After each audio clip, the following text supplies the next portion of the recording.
animal just like this animal. He's not exalted among the creatures of the earth. He just happens to have a brain that's made him a little more capable of causing a great destruction to his environment than any other animal has been. Because of his intelligence, he's been able to actually pervert his animal nature to an extent no other animal has been able to. And if it really kind of said to you, if man would just accept himself as the animal that he is and enjoy his own natural impulses and live with them, exploit them, and not deny them the way the Christians would have you deny your impulses for some afterlife. It's never going to happen. He'd be a lot better off. Human beings, even if they're atheists, and even if outside of the ritual chamber when they're walking down the street, they don't really believe there's a God up there, controlling their fate. Human beings are hardwired for ritual activity and behavior. Every single group of humans, the first thing they do, they get together is they have to, figure out who their God is and like how they're going to ask for more rain or whatever it is that they need. And we figure that since humans need this so much, we'll use it. And we'll do a satanic ritual. We'll, hail Satan in a ritual. And we'll concentrate our emotional energies that way and maybe get rid of them. Maybe purge them. And maybe these energies go out and actually influence people to do what we'd like them to do, and maybe they don't. But in any case, we've gotten rid of the feelings that we've had. We've concentrated them. We've used religious dogma to do that, and we feel it's psychologically very healthy. But who is this Satan you then use in ritual? When we talk to Satan in a ritual, we're really talking to that creative force in ourselves that makes it possible for us to do things that we want to do in our lives. So there's nothing to do with the biblical Satan or Lucifer? It doesn't.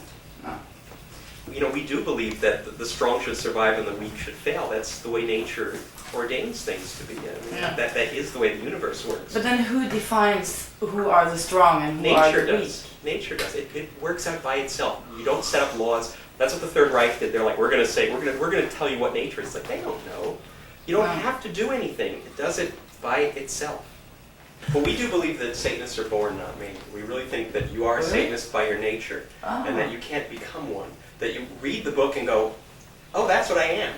But you can't go, I want to be that. You really can't be something else and then turn yourself into a Satanist. But what did Satanists do before Anton LaVey hit the scene? Well, we call people like that de facto Satanists. Like before he codified and made a specific religion, there's always been people who behave like this because we think, as Peggy said before, it's like an ethnic.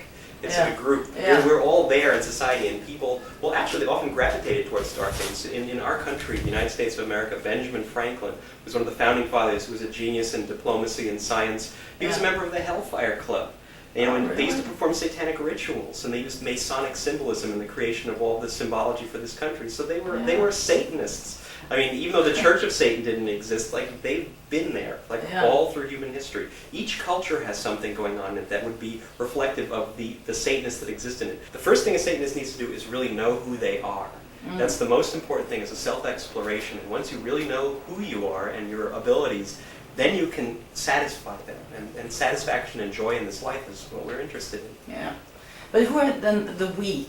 It's always lots to talk about the weak in all these papers I read. And who's going to die. It's brutal, but it has happened according to social Darwinistic law and natural laws.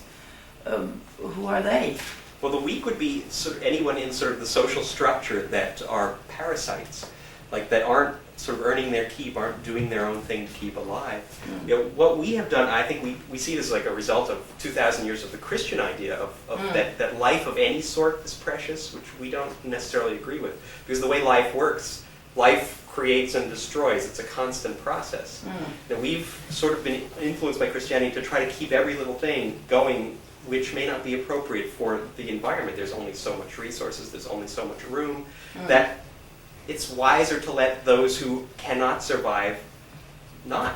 Yeah. It's just the way things work. But does this apply to like third world countries who accept funds from, for instance, America? Well, they're smart to accept funds because America's stupid to give them.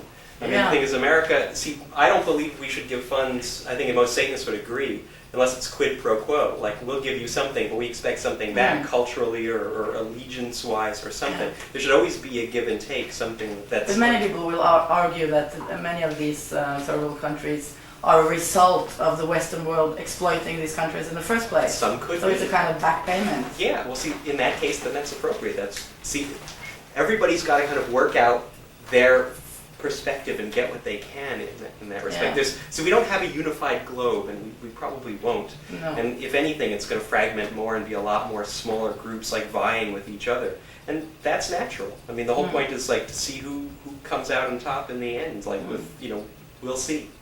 Like, So you do agree that society as such actually creates weak people? oh, it can. Sure. Yes, so it's not necessarily their personal fault. No, it's not necessarily. Sometimes it is too, though. Yeah. But it's a really broad picture. You can't sit down there and say we're going to make a law that you're weak and you're strong. What I think we're looking for is to not sort of unnaturally prolong things that are obviously not going to survive, because that is against nature. Yeah. But this Baphomet, where does this name come from? Well, the ancient. See, that's a whole... I could fluff my way through it. Yeah, no, He's probably there's better. Baphomet is a word that people aren't even sure of its exact origin. When you look back at the Knights Templar, they were using it for their symbol, and I don't know if you know much about them, but No. the Templars were a group of knights that were a Christian order, but they went to the Middle East and they learned about philosophy and science from them, and became the greatest architects and engineers in all of Europe, and they also created the first banking systems.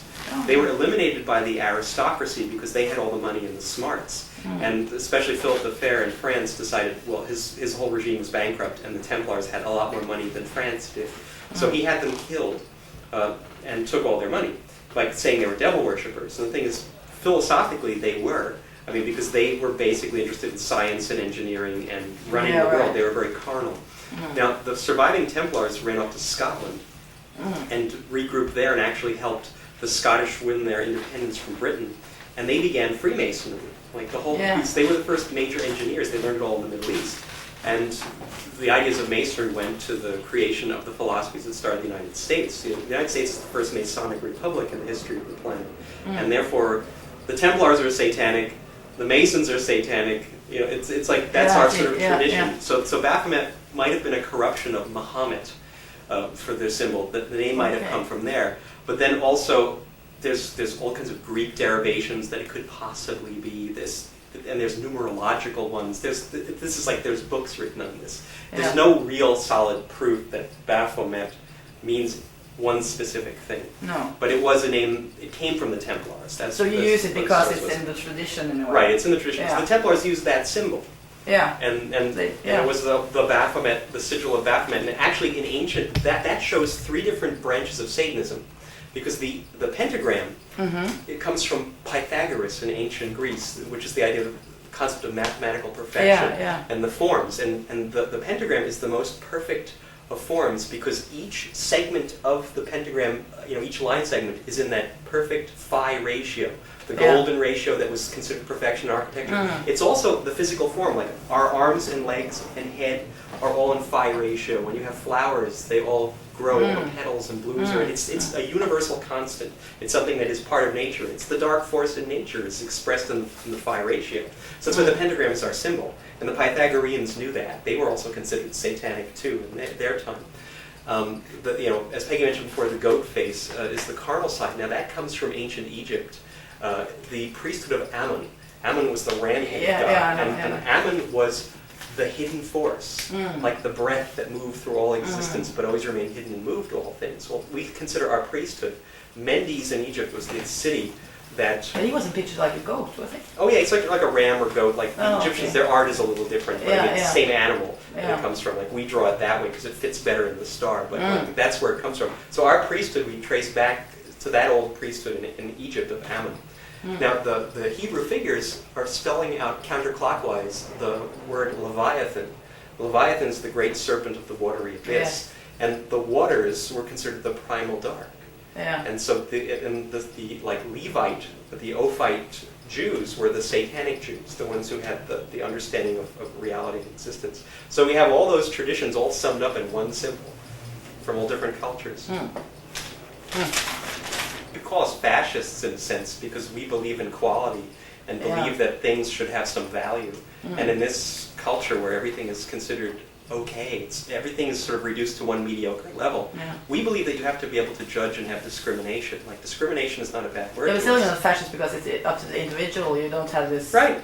But I mean, but for that we're considered fascist because we say, Yeah. well, that's good art, that's bad. Like there's different levels. We believe there's levels of quality, and that you have to be able to judge that. Yeah. And that's evil in today's society. Today's society is like, oh, we're all okay. It's all the same. Yeah. And like we're incredibly against that point of view. Yeah. And that's probably the most evil thing that we do is that we can point if somebody is totally talentless and he's being hyped to everybody, like we'll say that sucks. And that's our most evil thing that we do in our culture. But it's kind of complicated. Who is to define good taste or bad taste? You know, it's Well, always been a problem. Taste is one thing, but I think when you get to the level of artwork, if you're going to compare Beethoven to like a grunge band, Yeah. you know, I think there are some objective standards we can apply. Yeah. You know, like the Taj Mahal and a mud hut. You know, there's a difference. Yeah. You know, it's not so. See, because the thing is, that's what relativists will say. Oh well, you know, it really is all the same, but it's like it isn't. It isn't so like. You know, on a microscopic level, but I think that, you know, it's a common sense thing that we can make these decisions. So you have a big faith in the common sense then? I don't know. Well, the one thing is like, no, if you have it, Yeah. but most people So don't. it's a common. Yeah. It's not so, you see, it really isn't common. It's like, it's what's called common sense. But common sense is understanding sort of the balance that exists in nature. And if you're in touch with that, you have it. And we don't think everybody's the same in that respect. Like, we do think that there are people who are really cut off from nature and that they don't have any kind of sense and they don't have any fulfillment sexually or emotionally. And that we think that they hate people who do feel satisfied. I mean, characters like that are always depicted in literature. You'll see in The Scarlet Letter, you know, Reverend Dimsdale, the sort of evil priest, like he's a Christian in that one, which is very appropriate because their whole religion is based on that idea of like hatred of lust and, you know, hatred of somebody who is Hatred of satisfied joy. with joy. Like it's something that we see in a lot of sort of Christianized culture. Yeah. That this total like jealousy, and we think that these people feel like empty inside, Yeah. and that they're like vampires. Like they want to like suck the life force out of people, Yeah. and they're not satanic. And so much Christian philosophy comes from that impulse, Yeah. which is why a lot of times like Satanists like focus on Christianity to be opposed to. Yeah. Because so much of Christianity is based on that anti-life impulse. It's like Christians hate women. If you look through all Christian literature, Mary is okay because she's a virgin. She can't have sex. She can't enjoy her life. I mean, that's evil. I mean, from our point of view, they are evil. Yeah. Their whole philosophy and setup is negative. It's anti-human. But it's you would anti-life. actually say that